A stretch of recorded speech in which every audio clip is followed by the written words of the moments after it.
Do you know when you're going to be ready to say, I quit? You're a voice actor. You're an entrepreneur. You're a VOPRENEUR. Welcome to the Everyday VOPRENEUR podcast, your guide through the business of voiceover. Your number one marketing tool is your voiceover demos. When you're posting them online, you want to be sure they're playable on any device and with any browser. The VoiceZam player does exactly that. Sign up at msvo.me/msvoicezam and receive 3 months of VoiceZam for the price of one.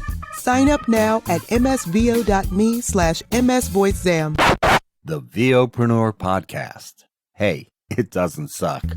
Not as funny as Conan. Not as cute as Seth Meyers. Not as smart as Colbert. But he's one of us, and that counts for something. Here's Mark Scott, the original Everyday VOPRENEUR.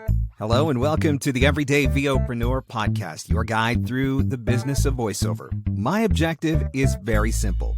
There are a lot of people out there who are way smarter than I am that are going to help you get your demos produced. There are a lot of people out there who are way more qualified than I am that are going to help you work on your reads. What I want to help you do is get better at the business side of voiceover. Because in today's marketplace, the business side of voiceover is going to make the difference. The way that voiceover works is shifting. You have to learn how to run a business. You have to learn how to become a VOpreneur. That's what this podcast is all about. Now, in this particular episode, we're going to talk about something that may not be relevant to everyone, but to those of you who are in this space, I think there's going to be some valuable insight in this episode for you. I want to talk about your exit strategy. And I'm not talking about a typical exit strategy like we think of, like an entrepreneur starts a business, builds that business to scale, gets it to a particular valuation, cashes out, retires at 25, lives off of their millions for the rest of their days. Not that exit strategy. We're talking about when are you going to make the jump to full-time exit strategy? When are you going to walk into your boss at your day job and say, I quit? It's something that a lot of voice actors dream of, but it's not something that they've ever thought about. How is this going to work? And so that's what I want to talk about today, and I think that it's a rather timely episode. When this episode drops, it will be January 30th. January 29th is a very important day in my voiceover world. I want to start this episode by reading a blog post that I wrote on January 29th, 2016.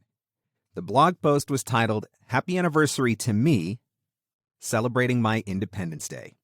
Here's the blog post. January 29th, 2012. At the time, I thought it was one of the worst days of my life. A Sunday morning. I remember it well.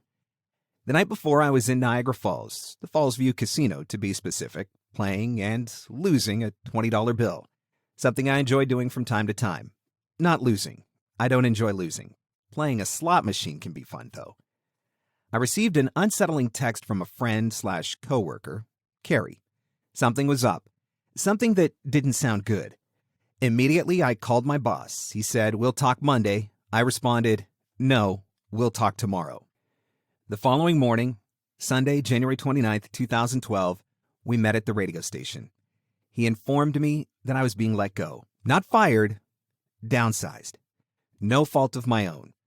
In fact, he informed me that in the few short months I'd been with the company, I had not only met, but actually exceeded all of their expectations. Nevertheless, corporate was making cuts, and I was one of them. Let go for exceeding expectations. With all the humiliation one can expect to feel in such a moment, my boss, or I suppose former boss, escorted me out of the building. I'm not a crying man, but I cried that morning. As soon as I climbed into my vehicle, I broke down. My broadcasting career began in 1995. Never in all of those years in radio and television had I been let go before. In fact, the vast majority of my jobs came as a result of being recruited. People sought me out to come work for them. I'd worked hard to build a solid reputation. Now, I was just another broadcasting statistic, another corporate layoff. I cried. After a few minutes, I collected myself enough to drive home.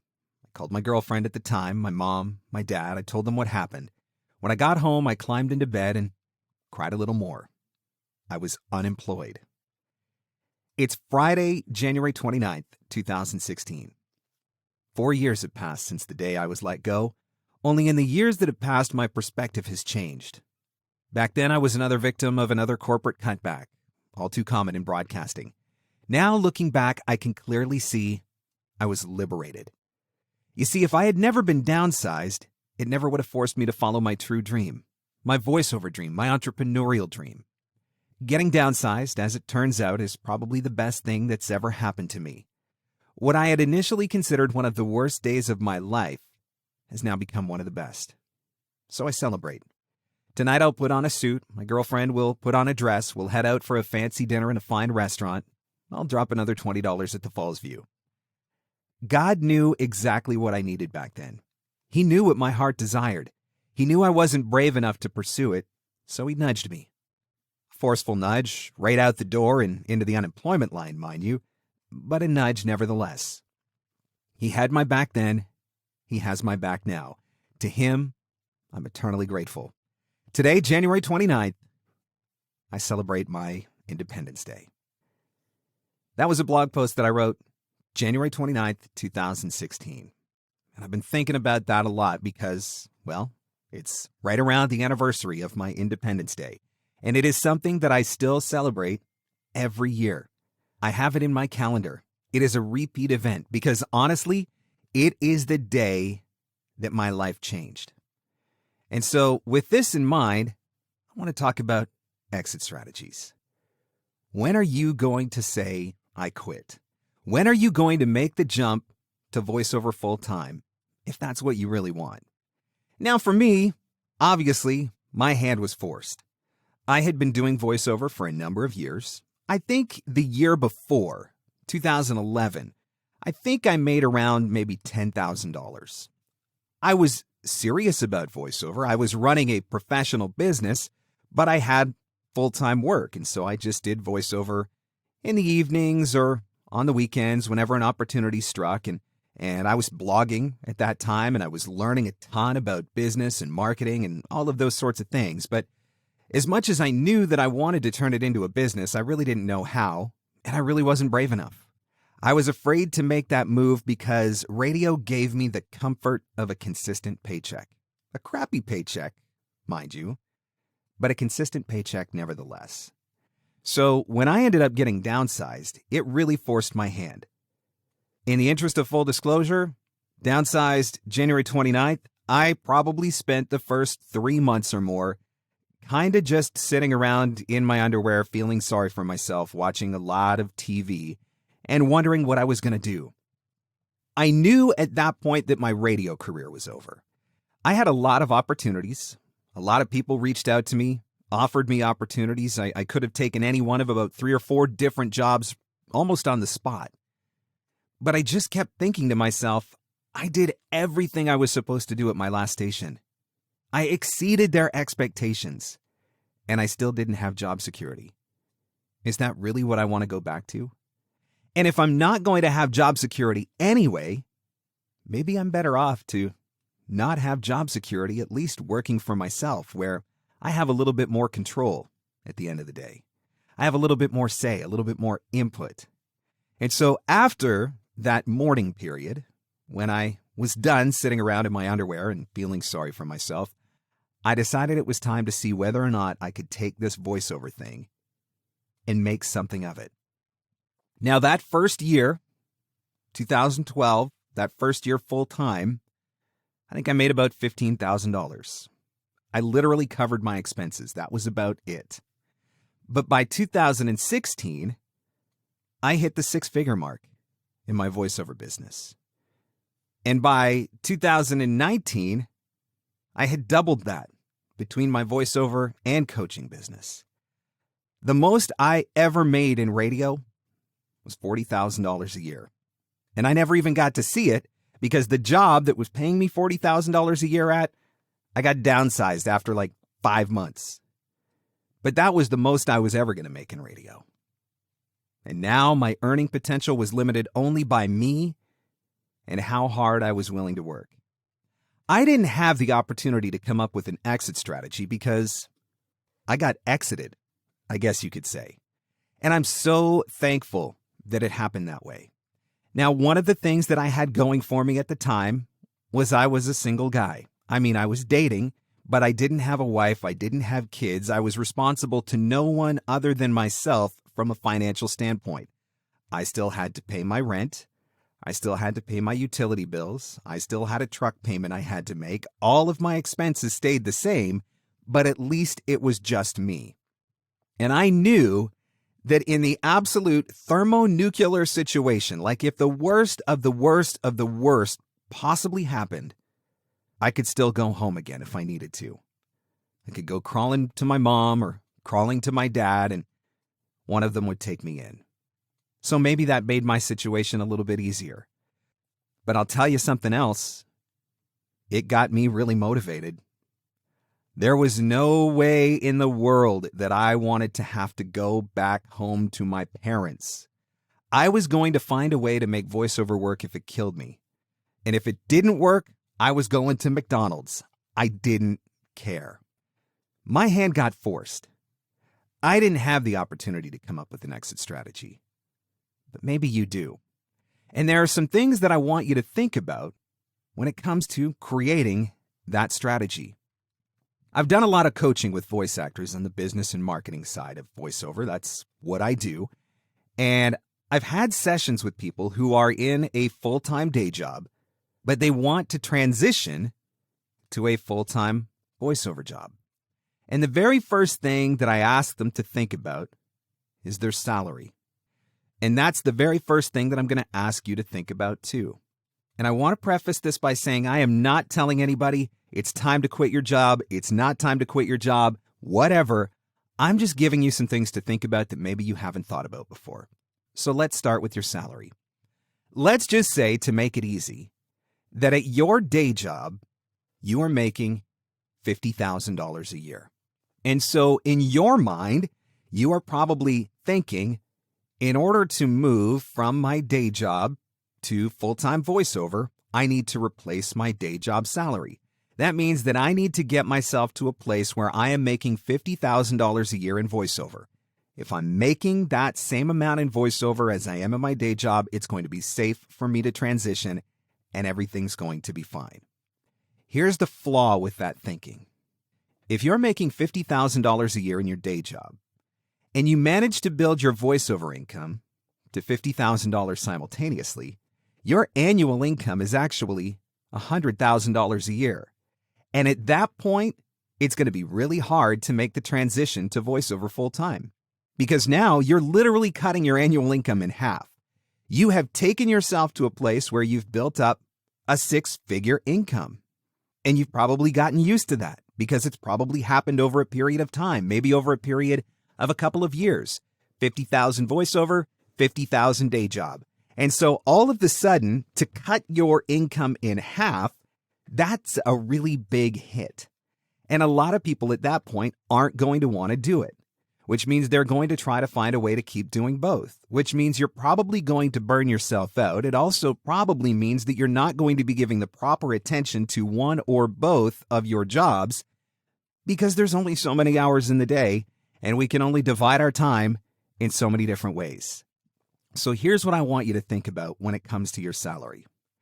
You're going to have to sit down and make a budget for yourself. You're going to have to sit down and think about, what are all of my non-negotiable expenses? I have to pay my rent. I have to pay for my vehicle, food, utilities, hydro, gas, water, my cell phone, my internet, my cable bill, my groceries, whatever it is. You need to sit down and look at your budget. Every month, what is going out? And once you have written down every single dime that you spend on a month-to-month basis, the things that you have to spend, you have to pay your rent, you have to pay your insurance, you have to pay your electric bill. When you figure out what those things are, then you figure out whether or not there are things that you are willing to sacrifice for short-term, right? Short-term sacrifice, long-term gain. Does it mean that you have to cut back your internet package to a slightly less speed because it's going to save you some money? Does it mean that you have to eliminate your cable bill because you can just get by with Netflix? Or does it mean that you have to eliminate your cable bill and your Netflix because for a while you can get by with nothing? Because this is what you have to do to get to where you want to be. Once you know what that number is, once you can sit down and say, okay, the minimum amount that I can survive on in a month is X, take that number, times it by 12, and now you know the minimum amount that you can survive on for 1 year. To me, that becomes your exit strategy.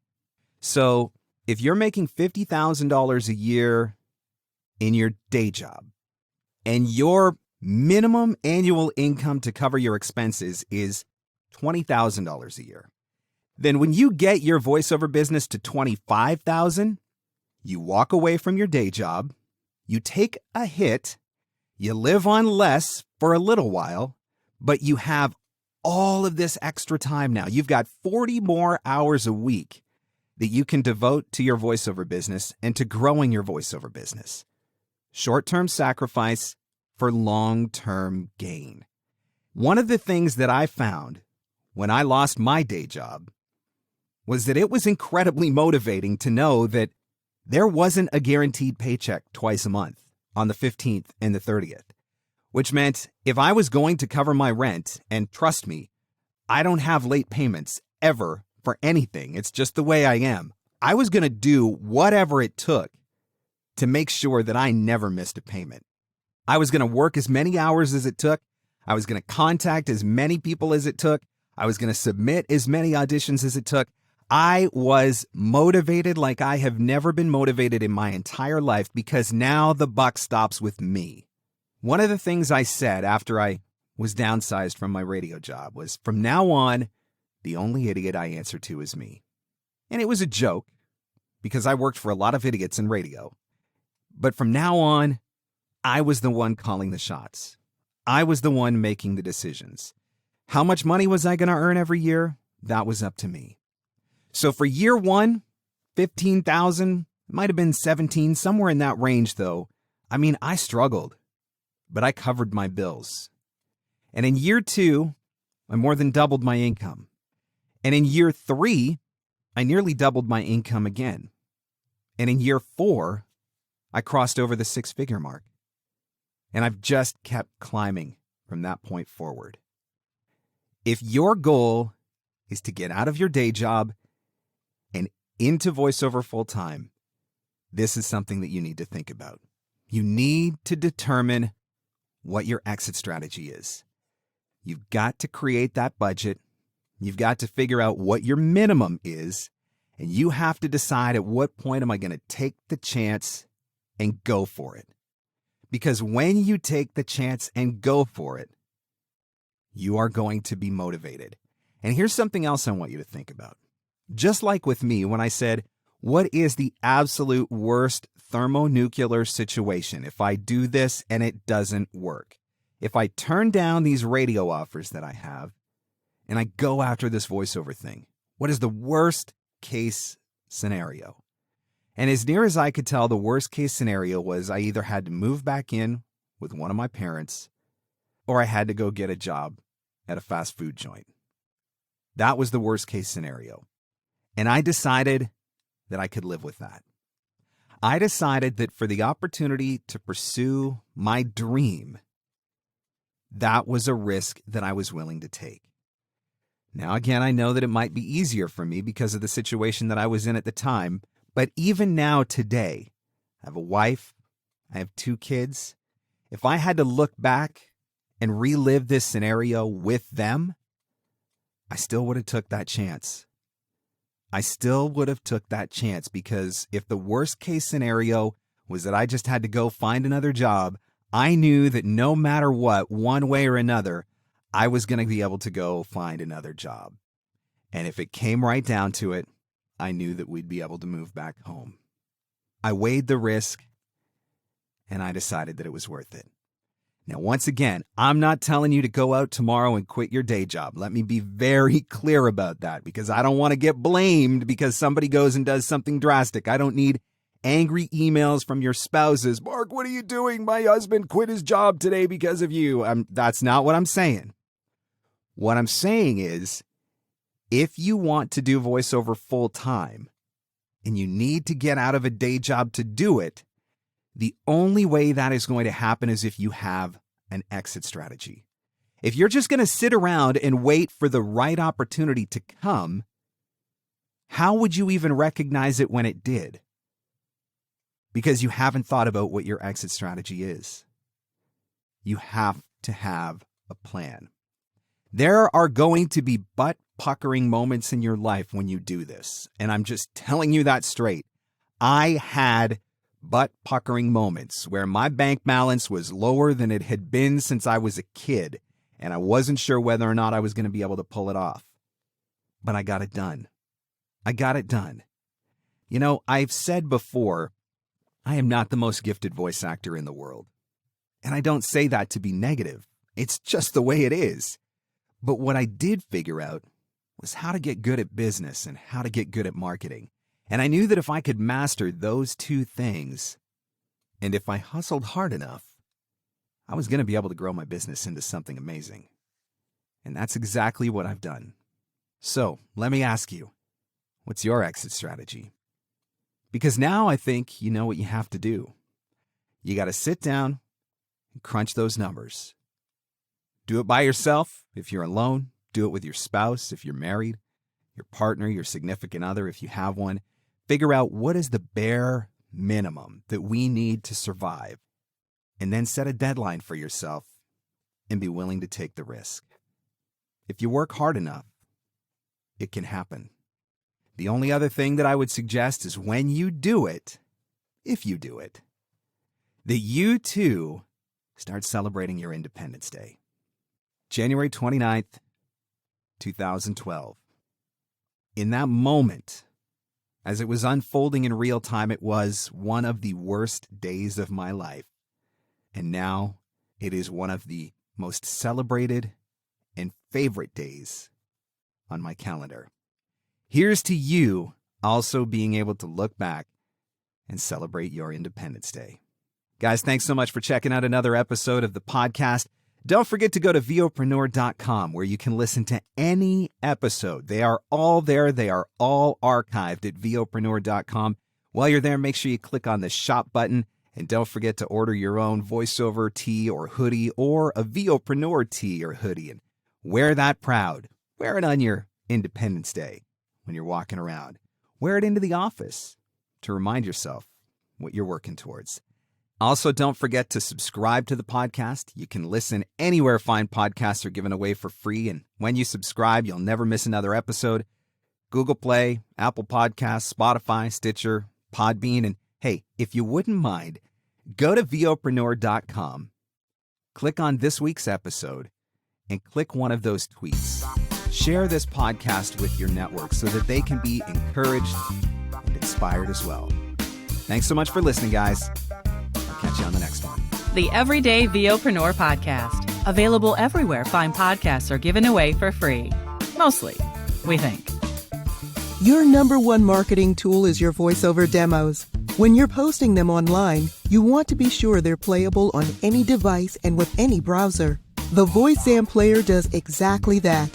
Sign up at msvo.me/msvoicezam and receive 3 months of VoiceZam for the price of one. Sign up now at msvo.me/msvoicezam. And scene. And that's a wrap. Thanks for hanging in. Thanks for hanging out. Want more VOpreneur goodness? Jump online at VOPRENEUR.com.